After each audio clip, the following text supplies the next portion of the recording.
ధ్యానం చేస్తూనే భగవంతుని మనం చేర్చుకోవచ్చా, లేకపోతే కర్మ అనే పని మనం చేస్తూ కూడా భగవంతుని చేర్చుకోవచ్చా అనే భగవద్గీత చాప్టర్ 3 శ్లోక్ నంబర్ 3లో నేను ఇప్పుడు ఎక్స్ప్లెయిన్ చేస్తున్నా మీకు.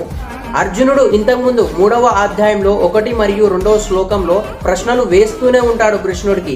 కృష్ణ, నేను ధ్యానం చేస్తూనే నేను భగవంతుని చేర్చుకోవచ్చు కదా, మరి యుద్ధం ఎందుకు చేయమంటావు? అప్పుడు శ్రీకృష్ణుడు 2 మార్గాలు ఇలా అర్జునుడికి ఎక్స్ప్లెయిన్ చేస్తాడు. ఒకటి వచ్చేసి కర్మయోగం, ఇంకోటి జ్ఞానయోగం. జ్ఞానయోగం ఏంటంటే మన మనసును మనము ఒకవైపే ఉంచుతూ మనం భగవంతుని స్మరిస్తూ ఉండడం.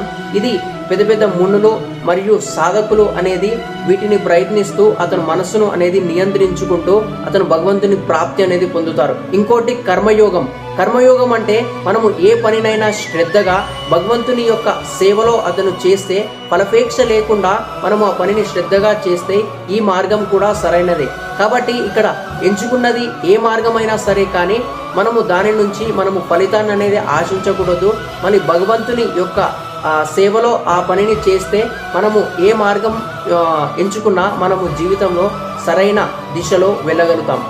హరే కృష్ణ.